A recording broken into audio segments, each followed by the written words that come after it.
I got this Q1 while I was on vacation in Wales, and I tested it in the store. I even have a video of it running there.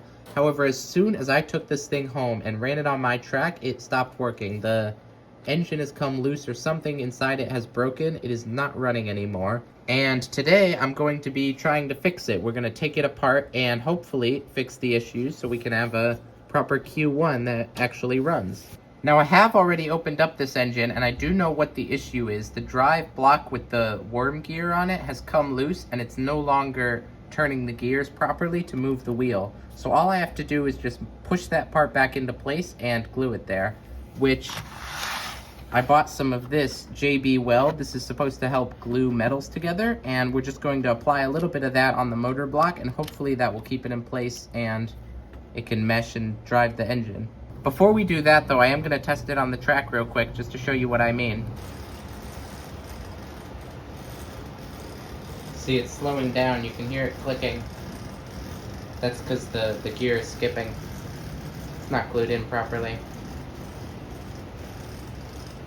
It's still going though.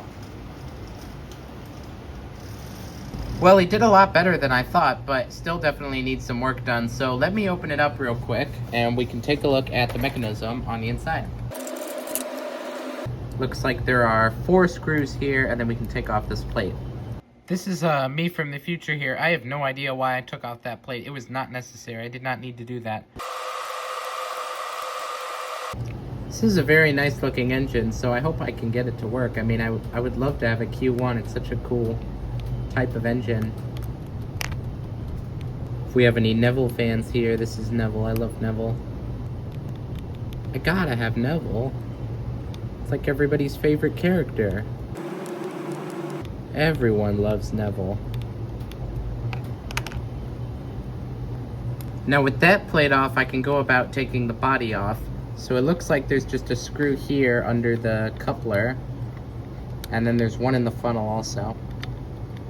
This screwdriver is too big. I'll just use my knife.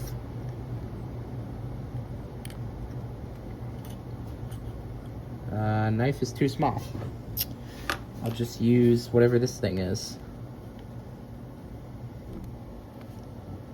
This thing is too weak. I need something else. I got it. I'll just use my finger now. Got it.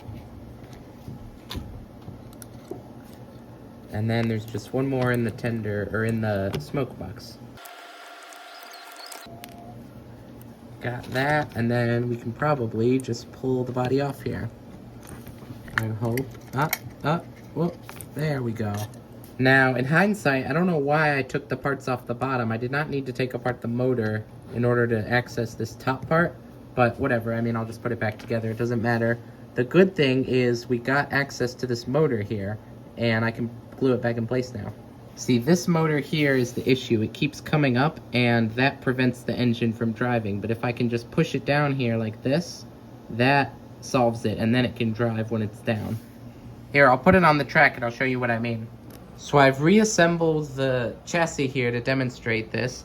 You can see if I push this down, it is not going. You can hear the you can hear the gear skipping basically. But if I push this motor back into position and I hold it down, then you can see it starts actually going.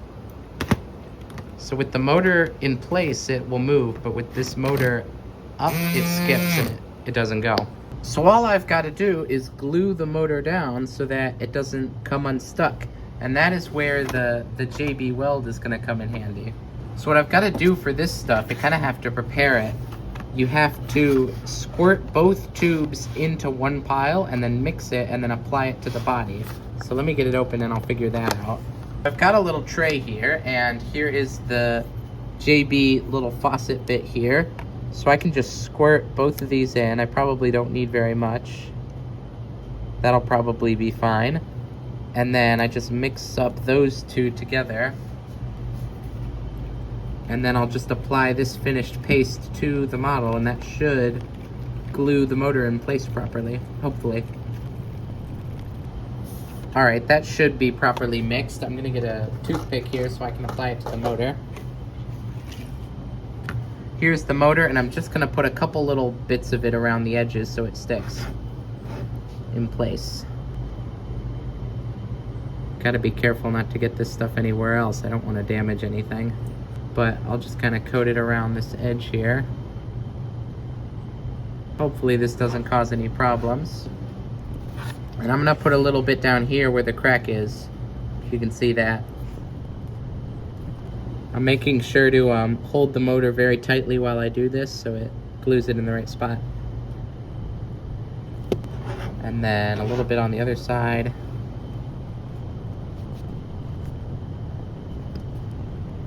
All right, hopefully that's enough of that stuff on there. And then while it dries, I need to put something heavy on top of this to hold it down.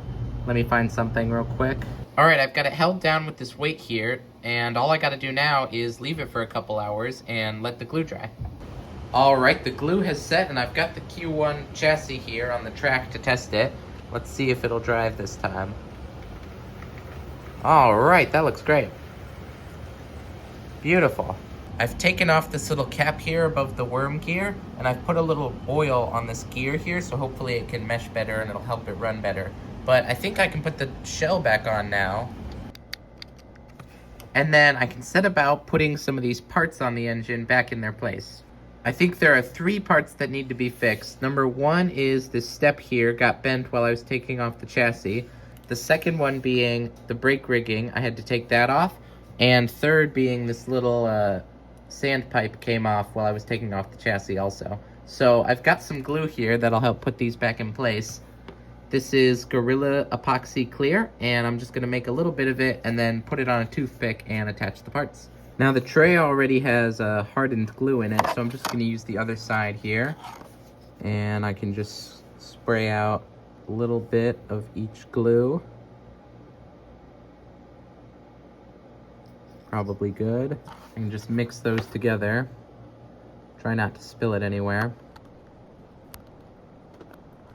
This is probably about good. Just scrape off the extra on the little tool here. Now the ladder here is already in place. It's just bent in the wrong shape. So I just need to glue it a little bit so it stays.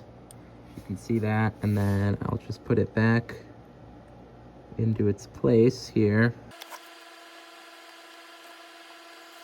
That should be good. That looks straight. While that's drying, I can attach the second part. It's going to be the little sandpipe, which goes right here. You can see there's one on this side, but not on this side. So I'll just put a little bit of glue right there where it came off. And I'll put a little bit on the pipe too, just so it stands up in place. Nice. And then I can just kind of put it back in here. All right, it's been about an hour. That should be those parts detached. You can see the sandpipe is here. So now all I gotta do is attach the brake rigging, which should be pretty simple. These still have pins on them, so I can just put that back in place. The only one that needs to be glued is right here where the pin has come off. All right, I've got the brake rigging refitted. Now all that's left to do is glue the broken bit. All right, well that's the brake rigging fully fitted. So now I'm gonna move it on over to the track and we can take a look at the fully repaired Q1. Here's the Q1 down on the track, looking great, and I've tested the motor. It definitely runs, which is awesome. I may still have to do a little fine tuning, but overall I would say this is a successful fix. I mean, I'm glad it's just running at all and that it can pull trains now. And I've got a goods train set up here, which I am of course going to pull with the newly repaired Q1. Here's the train, and I'll just bring the Q1 in here.